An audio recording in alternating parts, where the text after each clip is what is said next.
going on? What's that? Yeah, I like it. So we're gonna lose all our momentum with no show next week. Start all over from scratch.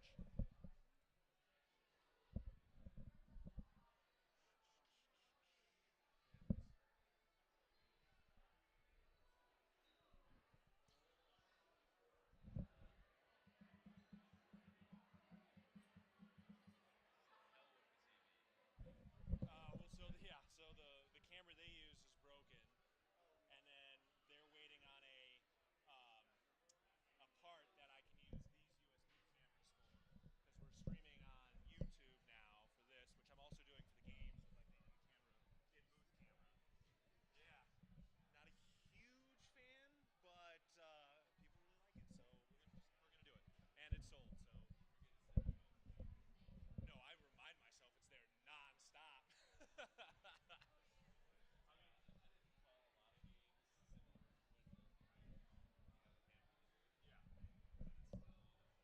you know it's there. Yeah, it's fine. I mean, whatever. The biggest thing is fans really like it, and I'll make more money.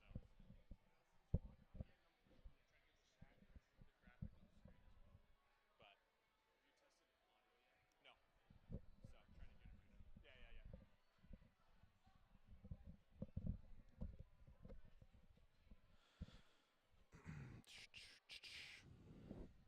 Yeah, it's even worse for Mikey though. I feel like because at least I'm like used to being on it. Like it's fine. But for him, like he's doing this for like fun. Like I usually just keep it kind of just on me. Like you'll be all right. Plus, he's like texting during games and stuff. Like,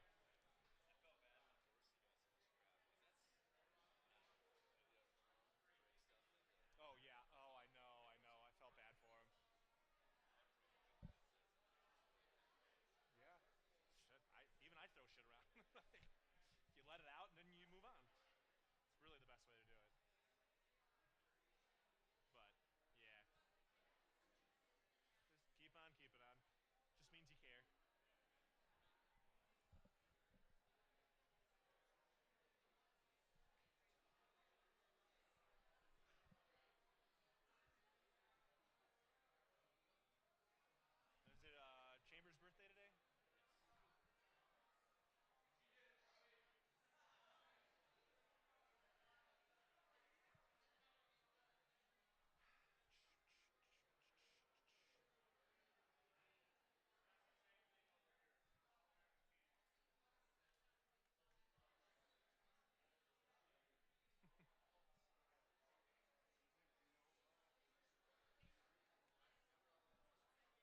Oh yeah, or ask one of the servers to see if they can grab him.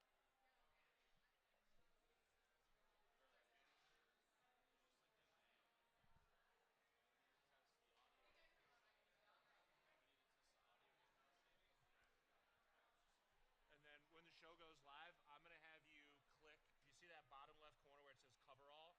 Yeah, I'm gonna have you click on that. Not yet, but I'll have you click on that when we go live because that removes that big Cover All, which is something we can put advertisements on.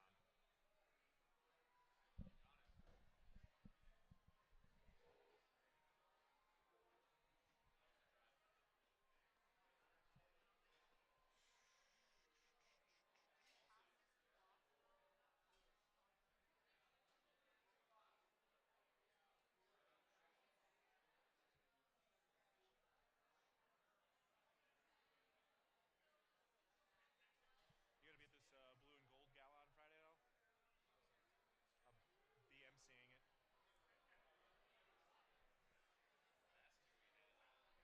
Yeah.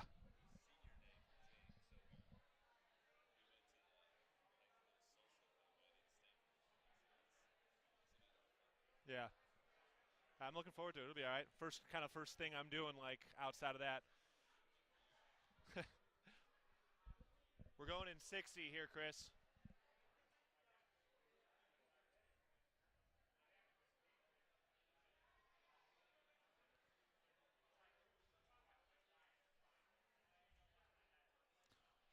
We're live at about 30. We're live in 30.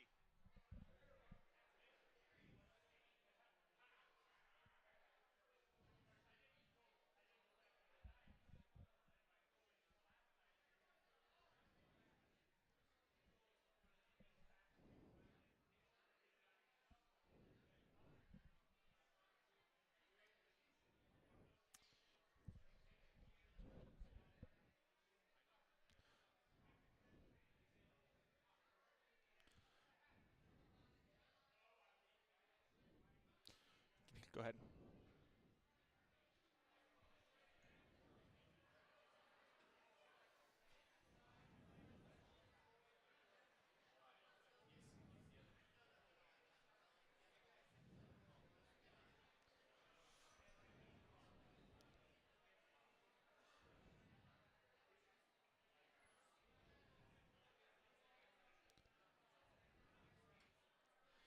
Hello and welcome live to another edition of Cat Chat, live from Buffalo Wild Wings. I'm Keaton Galogly alongside head coach Brent Vigen as the Cats are heading back home this week, and they've got Weber State coming into town this week over at the at Bobcat Stadium. So we are just making sure we get all of our audio and sound correct here. Let's see, you guys got me here in-house yet? Check, check, check, as we get set for another full-bodied show. Okay, trying to get all our stuff set up here so everybody in-house can go ahead against UNC this week. And there we go. We got it yet? No? All right, we're trying to get the in-house setup going for us as Montana State is coming off victory here this week. Check, check, check. There we go. Now Buffalo Wild Wings has us. All right, Coach, how we doing? How about that? No panic. No right? panic. Never any panic. Just like last week, the game didn't start off so well for us, but no panic. So good job. This is what happens when you have a very experienced bunch at your side. Yes, exactly. All right, again, you heard me say it about 4 times. All right, beautiful to see all these friendly faces from Cat Country spreading all around. We got people over here. Are you guys celebrating a birthday? I see balloons. Are you guys celebrating something? Your birthday? Beautiful. Happy birthday. We'll sing during a commercial break. And what a reward. You show up to Buffalo Wild Wings. We got a whole show just planned for you. All right, Coach, we got a great show. I said it like 4 times. We're going to say it again. So here are our guests today. Brody Grebe will be joining us today. Yep. Elliott will be joining us, and the Rassmusen sisters from the rodeo team will be joining us today as well. Did you guys sing happy birthday to him at practice or anything? We did not, no. But he's got his picture up in the building. That's on the TV screens. That's good enough. Yeah. Don't want his head to get too big now. Right. All right, well, let's get into this Northern Colorado game. Was really pulled out there in that second quarter and got things rolling. Yeah, we came out defensively and got them on a 3-and-out. Offensively, moved the ball well enough. Blake hits a 51-yarder, so decent start there. That next series from the field, we get stopped on a 4th and short inside the 5. Then they drive the whole field, and there was a lot of things that happened that series, that sequence that had bled into the second quarter. Then they go 14-3, and I think our guys knew that things would ultimately work. They were 2 of 14 on 3rd down on the day. We got after the quarterback really well, and then offensively, I thought we really hit our groove there in the second quarter. Yeah, you mentioned that Blake Glessner field goal that opened the scoring in that first quarter. 51 yards. He had 51 yards there, and it looks like he's got a lot more left. Yeah, that one thing was had at least 10 more yards. And Blake's been, I think, really consistent, and I think that's the thing. Last year, early on, I think he had to kick more field goals. This year, just his consistency, kicking the ball off, that is huge. That's a weapon when he can kick the ball in the end zone and really negate a return team. We've had a couple miscues in the place-kicking game here and there, a couple protection things, another level, and he's done that. Now we're going to need it against Weber State. They've got one of the best return men in the conference back there this year. So we're actually going to see 2 of the best returners in the conference right now. Both guys for Montana State, obviously, the Big Sky single-season record. That's where they are right now in terms of their ability to return the football. And Marquis Johnson has had not only big returns but really timely returns as well. Yeah, for sure. And you don't get a ton of opportunities in the kick return game. That's just the way it is.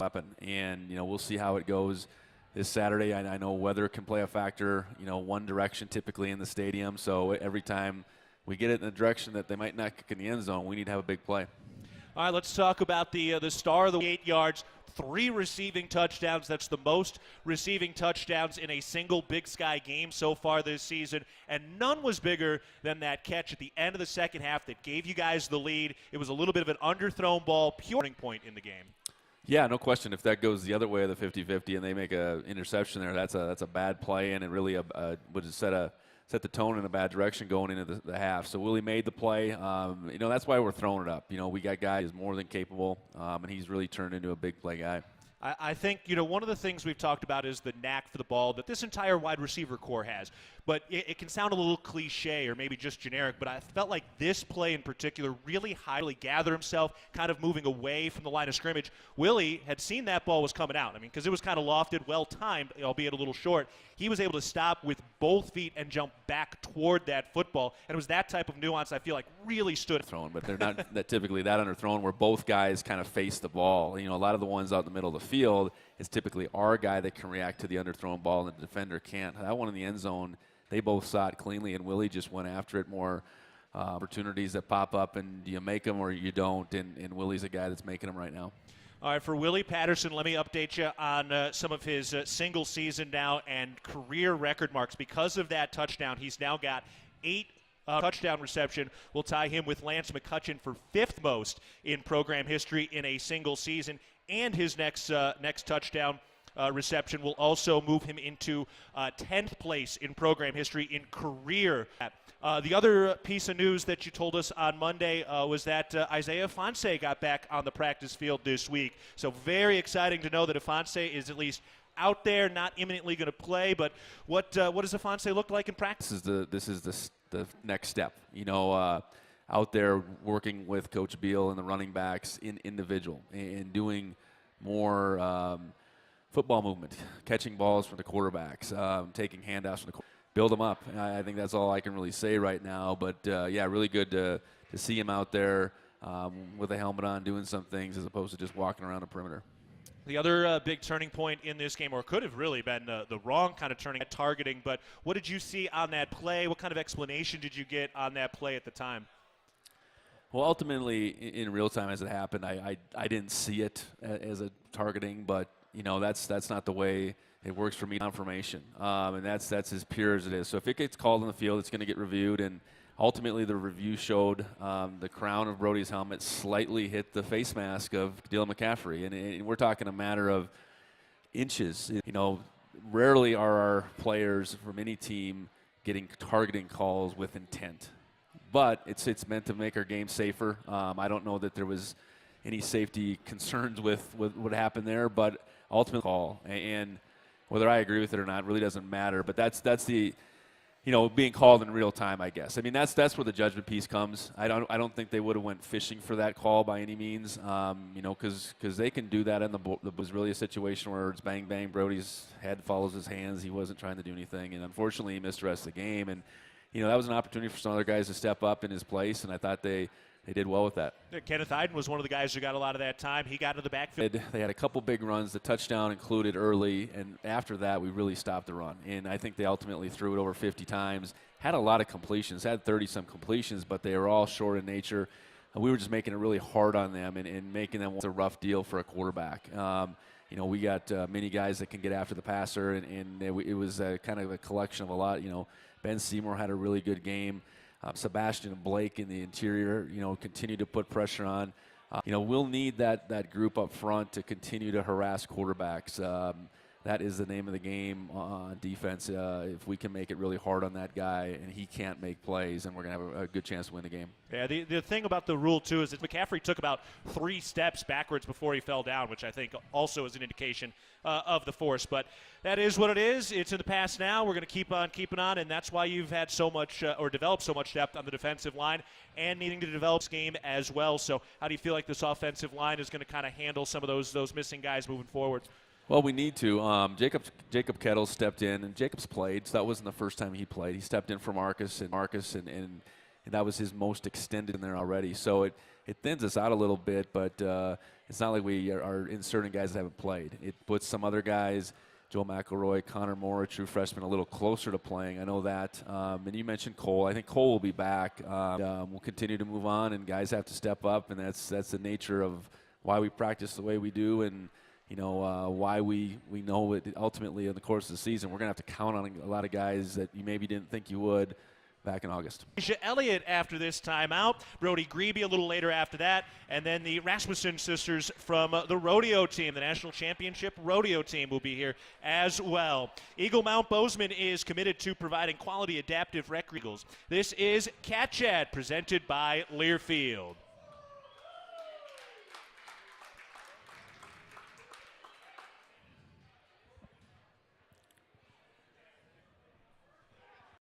Okay, we're giving away some stuff. We've got our pink Cats hat, since that's our pink out game coming up on this Saturday. All right, here we go. I'm going to read the last four. We've got some more.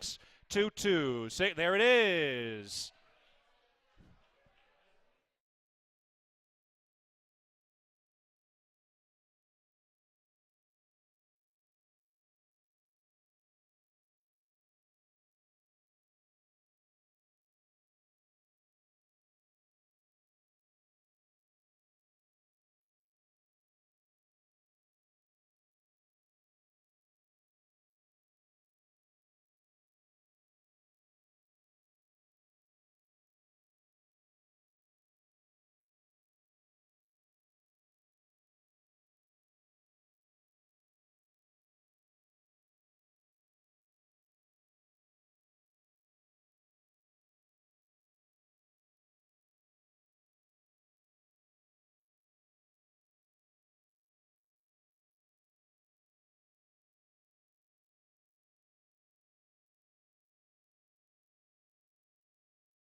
Welcome back to Cat Chat, live at Buffalo Wild Wings. I'm Keaton Galogly, along with third-year sophomore Elijah Elliott joining the program. Elijah, how we doing? Good. How are you? Doing quite well. How do you like your round of applause here? Well, I mean, I ask pretty much everybody that comes up here, but give us a feel what it's like on that sideline. You know, especially if you're on the sideline when the defense is on the field, third down, they get that bell tolling, everybody's starting to stand up. I mean, what's it like down there? It's amazing. My heart gets to pump. Like your heart rate in those moments? Yeah, for sure. I mean, I get real nervous down there sometimes, so just gotta control it. Yeah, that's okay. It just means you care and want to do well. Yes, sir. I mean, give us a feel. You're from Portland, Oregon. Give us a feel for maybe some of the high school. We have fans out, but not like this place. This place is amazing. What was maybe one of the bigger crowds you played in front of in high school? Probably the state championship. Yeah. And where do they host that at? Hillsborough Stadium. Okay. So it's where Portland State played 30 minutes. Yeah. Okay. And you got to walk off that field as a champion, right? Yes, sir. Yeah. We got a high school state champion here too before he got out here to Montana State. So you know a little something about winning championships, right? Like you guys had that run. What were some of the things or qualities of that locker room that you felt like helped propel you guys to a championship? Everybody's just doing their 111th, caring about each other. 111th? Yeah. I don't know. Who's a guy who's making sure they're doing their 111th and making sure they got somebody's back? Tommy Malott for sure doing his 111th, and he's a great leader for us, and he makes sure all of us is in check, and yeah. Yeah, give us a little more insight then. Like when the microphone is not there, when the camera is off, give us a little insight into his leadership quality. I mean, he just cares about all of his teammates. You could tell when he walks past somebody, he always asks if you're doing okay. Hey, how you doing? Stuff. Season. I mean, you think about your path here. You're one of the classes that came in during the 2020 season and didn't get a chance to play. So, that's in and of itself some adversity. You waited your time, had some injuries. You've gotten in there, playing time. Believe in my ability and trusting my teammates and coaching, and just be prepared for my moment and make the most of my opportunity. Yeah, you made the most of that very first moment in Eastern Washington, too, that touchdown run. And if you don't remember, you have that big strike. Bring us into that emotion, bring us into that mindset when you scored that touchdown in that moment. It was amazing, a moment, but first I just got to thank the guys up front. they do all the hard work and open up the hole for me to just run. And the line too. You get a better view than anybody else does on what they're doing. How have they grown as the season has gone on? They've been getting better week from week, just dominating. So yeah. To help us understand like what you want out of your offensive line. Pick up and stuff like in that nature. Yeah, well, when we can see it, you guys can all see what that offensive line is doing, right? When they're shoving that D-line back 3, 4, 5 yards. Okay. It's kind of nice when you already got 3 yards to gain before you get touched by somebody, right? It's making my job a lot easier. Yeah, as blockers. Oh, they're great. I mean, you can see Ravi blocking all the time, Willie, CT. They're going to finish, so they're a big part of our run game, too. Yeah. Willie Patterson's been a really big leader. We talked to him on this show. He's been fun. Tell us a little. He's always just talking to me, telling me to stay ready for my moment, keep working hard, and things like that. So, that sounds like it's been something that a lot of people have brought up. I mean, is that a part of the culture in that locker room? For sure. Things haven't gone perfectly. Like, look, you've gotten wins in every one of your Big Sky games so far, but they haven't been perfect. Mm-hmm. Bring us into that sideline. Bring us in when things do go wrong. What do you see in terms of the demeanor and how guys aren't letting? That's a lot. We have a lot of leaders on the sideline telling us to keep our heads up, just keep working, keep fighting, and things work out. Now, one of those leaders, Isaiah Fonse, getting back on the practice field. You got to be excited to see him working. I am. Yeah, he's looking good out there. Is he? Yeah. What makes him so good in the ground game? He's just explosive. Everything he do is just explosive, and he's just a really good running back. So. Everything explosive, so like even when he goes and pours milk in his cereal, just boom, explosive. Yeah. Season goes on. I mean, here we are into the second half. Got some wins under your belt, but a lot of big games to come. What's got you excited about this stretch run of the season? Just getting better and just keep winning games with the team. That's the most thing I'm worried about, So far, so good. Yep. A proud supporter of Bobcat Athletics for over 45 years. Shop their great selection of Bobcat apparel and accessories for all your game day needs. Shop in-store at their 7th Avenue location or online at shop.msubobcats.com.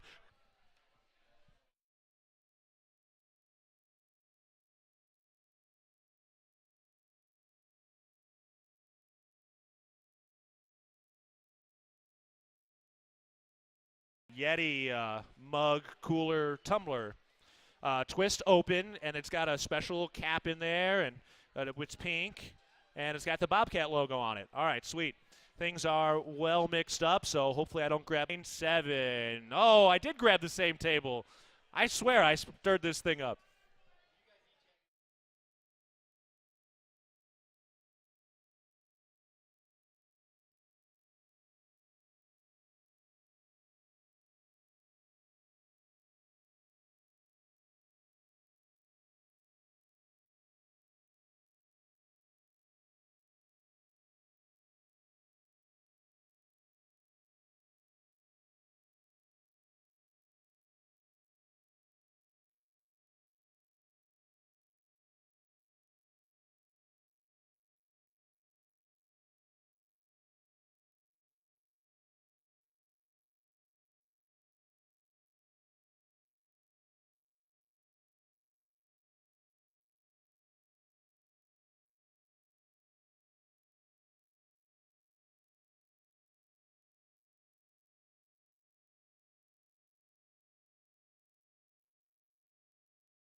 Welcome back to Cat Chat at Buffalo Wild Wings. I'm Keaton Galogly along with Brody Grebe. Brody, how we doing? Doing great. Yes, welcome has committed to be a Bobcat. So very, very exciting. Tell us a little bit about your brother, the future Bobcat. I'm excited to have him here. He's a version of me, a little smaller, but we'll get some weight on him when he gets up here.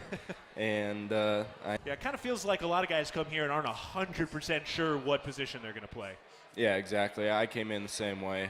He plays 6-man, so he's even more unsure. He plays basically everything on 6-man. So he'll come here and little bit is just guys coming in without a specific position that they know for sure they're going to play because they have played so many positions. I mean, Troy Anderson is obviously a guy people are going to bring up since he played so many different positions and now doing what he's doing in the NFL. Are some of those conversations with coaches when you go through the recruiting process? Yeah, like you said, not a lot of kids know exactly what they're going to be in college, and they have to make their own journey. But the coaches have kind of an idea, edge a little bit maybe.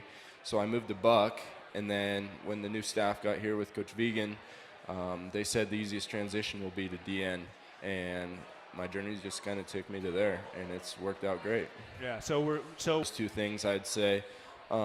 Obviously, if you have a player that you think has some potential, you want to get them on the field as fast as you can, but you got to take into account their body type. If they have the frame to get some weight on, then obviously you can move them when I added weight. So.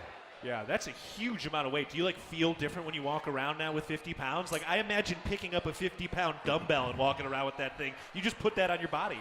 Yeah, I mean, it's a slow process, and it takes a lot of calories to kind of build that amount of weight too, right? Yeah. Yeah. Constantly eating. Yeah, that whole defensive. I mean, I guess every lineman everywhere in the country is nonstop eating. Is that? Oh yeah. That's how it goes. I mean, you're eating 6-8 meals a day. Yeah. Yeah. A lot of stuff through our fueling station where we can go grab some snacks that are high calories, but also good food to put in your body, and then you just got to meal prep and.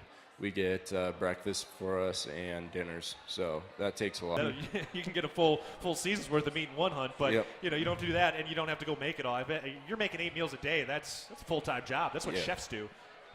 Exactly. I want to talk about your journey to get here too, because you went to Connecticut for a year. Here in the Grizz for football, I had some basketball offers, and I didn't know exactly what my heart was set on.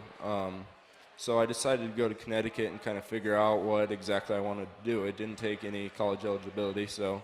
I don't know how many people here have been to Connecticut. I mean, I think I've been once for a game one time. Do we have anybody here at Buffalo Wild Wings who's been to Connecticut? 1, 2, 3-ish.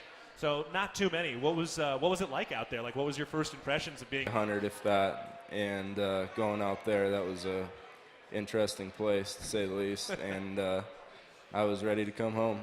What did you miss most about Montana when you were there? Just friends and family, I would say. More elbows while you're walking around the streets? Yeah.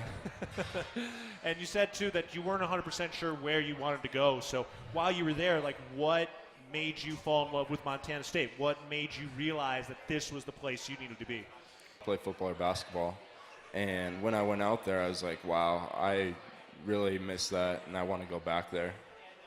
And you ended up back, but you also had an offer from the Grizz as well. So, I mean, how much did you look at that? Really big deal in my decision was the culture of Montana State. And you go there and you talk to their guys on the team, and then you come here and talk to the guys and the coaches. It's a whole different mindset, and you're going to play great football. Yeah. That's a good answer. It was very positive Montana State. You left Montana there. That was very, very, very good of you. You could go to politics if you really wanted with that kind of answer. Well, but tell us a little more about that culture, right? Why? Team first mentality. It's putting yourself, whatever it may be, and not thinking about it. It's going out there for your brothers and doing anything you can to be make your team the best possible. Doing your 1/11th? Exactly. Yeah, I really like that. I'm going to use that one now. Tell us a little bit more about your defensive line mates. I want to start with Sebastian Valdez, Seabass, a guy we've had on this show. What makes him such a... And fast and can get hands off him, and it's trouble for guys to block him. If he's only 10 pounds lighter than an O-lineman, but he's way faster, then they're not going to be able to block him. And whether that's in the pass or the run. Now? Yeah. What's that nickname? I don't know. We have a landmark on third down that we're trying to race the tackle to. And early when I was here, I was just kind of bought into it and got Blake Schmidt. We call him Khabib, like the MMA fighter. Oh, yeah. And we also call him FG because he has the Fear God tattoo. We also call Ben Seymour Larry because we were calling Landmark Larry, we got Long Arm Larry, we got Khabib, and we got Seabass. Yeah. All right, good. You guys got all that straight so we can start calling these guys? That's how people can feel like they're friends. Yeah. Well, good, man. All right, we're looking ahead to Weber's title. What are some things fans should be looking for in this matchup against Weber State on Saturday? I mean, you live for games like this. They have good offense. They're going to try to pound the ball on the run. So that's first and foremost. We got to get stops on first and second down, like I said. If we that obviously, you know that's wind at your back when they get loud at home. But what do you see from their offensive line, other opposing offenses, when it is starting to get that loud? Like, how often are they having trouble communicating in moments like that? I mean, you see and then you get in the third and long. They're trying to communicate protections on the O-line, and they can't. And then along with that, they can't get their cadence because they can't hear. So it's a big deal, and I know that it helps us, and yeah. No doubt. All right, so you guys have stats now. You guys are officially in the book. You get your Letterman jacket. It's all good to go. All of those first delay games are yours. Love that. So should be loud and rocking again. Brody Grebe, appreciate the time. Thank you for the insight. Looking forward to Saturday. Cat Chat from Learfield.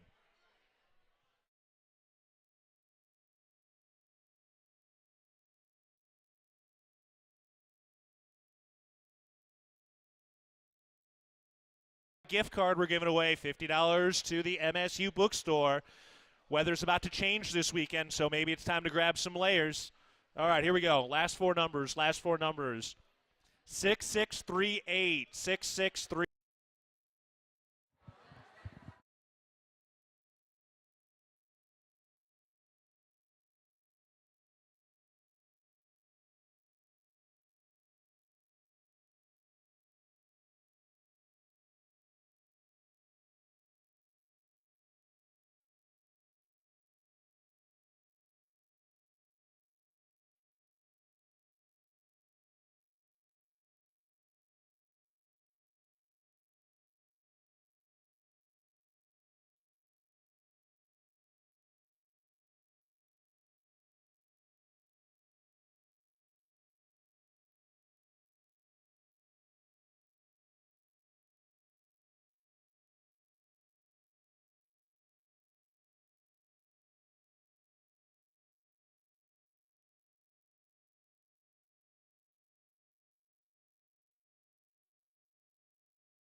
Well, rodeo athletes Shelby and Paige Rassmusen are here. How we doing? Great, thank you. Yeah. First time on Cat Chat? Yes. It is for both of us. Good, all right. Well, welcome. Glad to have you here. And great support here today and great support at the football games, which you two know well about with all those runouts. And that's really what I want to talk to you guys about. Tell us a little bit about the day on a Saturday, on a game day, when you know you're going to be a part of the run out. We'll go Before, so we can go show them around, kind of let them see the sights, because it's a lot for a horse and an athlete. So other than that, then we can chill for a little bit and get the horses ready. We usually go lope around and try to warm up and wait, and it's exciting, that's for sure. Yeah, that's interesting. So the horses need to get comfortable with their surroundings? Definitely, and be in an environment that's different from a rodeo environment, they definitely need a little bit more time, kind of to the riders and the horses need a little bit more time to get used to that. And the riders too? Yes, definitely. Well, what's it like? Give us a feel for that adrenaline rush when you actually come out. I definitely get more nervous for that than I ever have for a rodeo. But once I'm out on the field, I just want to keep making laps. Well, there was 2 laps the other day before that last game. There was, yeah. So we were told that was about the fighter jets, but maybe it was more about a clock issue. Yeah, we went out. Guys coming from, like, where are you keeping the horses? Where do you have to come from in order to actually get there on time? Yeah, we park over kind of on the east side of the stadium, along the tailgates, along the chain link link fence. So then we ride through the view like a minute before now, and it's kind of new that we get to ride out onto the turf and kind of let the horses see everything. And so that's nice, kind of let them get a lay of the land. And but yeah, we wait over there in the corner for about 10 minutes. Yeah, It's really fun just being able to see everybody. They love the horses. They love watching us come through, and it brings a lot of pride to our team, just knowing that we're recognized by all these fans. And it's just as fun as riding out on the field. the lingo. You just call it a rodeo? Yeah, we just call it the rodeo. The spring rodeo is kind of what it goes by, and it's awesome. It's so fun. That week we usually ride our horses through campus, which is fun, and do a lot leading up to it. And then last year the football team let us in for that support from them, and we had other teams there, the basketball team and all that. So that was really fun as well. That's coming up this year, April 13th through the 16th. So that'll be the spring rodeo at the field house. How unique is it for you guys to be able to actually host college finals here in the Brick? And so now to be able to compete there at our home rodeo, it brings a lot of pride in being able to see our banners hanging in there for all our sports. It just is a great reminder that here at MSU, rodeo is fun. It's kind of the pride of being on the team. part of the reason they've got 2 national championships in the last 10 plus years? Not too shabby. I want to ask you, I'm not going to ask about your dad. I want to ask about your mom. What did she mean to you guys in terms of She's helped us learn how to ride and train and just be good people from the time we were little, and she's been a huge support. She's always there. I mean, she lives here in Belgrade, which is awesome. She's always there to help us tune up horses. Right now at the house, Wow. yeah, we're pretty lucky. We kind of get to switch out rodeo horses with practice horses, keep them all fresh, and it's a great way to keep practicing all year round. how much time are you guys spending every day in and day out? Hours. It's a lot because horses need to be fed morning and night. They need that upkeep of supplements and stuff to keep their bodies going just like we do. And then our team practices from one. It's a lot of time, and then on top of that, then caring for the horses it's a big time commitment. And going to class. Yes. Awesome. Well, if people want to know more or just, want to be involved, know who you can rodeo's coming up in April here, but any other place for people to stay involved and follow along for you guys this spring? Yeah, our Instagram and Facebook definitely post updates on the team, on practices, on upcoming events and giveaways. More interactive with us and be more of a part of this athletic department like we have been the last 2 years. It's been awesome to be back a part of the athletic department. That's new within the last 2 years, so it's been awesome having those resources as well. All right, so MSU Rodeo. Interaction stuff on Facebook as well. All right, Instagram, Facebook, and what was the website again? Montana.edu/rodeo. Montana.edu/rodeo. All right, that's how you follow along with your national champion rodeo team. All right, we'll take a break, and Cat Chat is presented by Buffalo Wild Wings. This is Cat Chat from Learfield.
Welcome back to Cat Chat. We are live at Apparel and accessories for all your game day needs. Go Cats. Eagle Mount Bozeman is committed to providing quality adaptive recreation and sport opportunities for people with disabilities and young people impacted by cancer, as well as to provide support for families at Bobcat Stadium. Kickoff is at 1 o'clock. We'll be on the air at noon. And Coach, as we look ahead to this next opponent, presented by Vance Thompson Vigen, give us a couple of keys. What should we look for against this very strong, undefeated Weber State squad?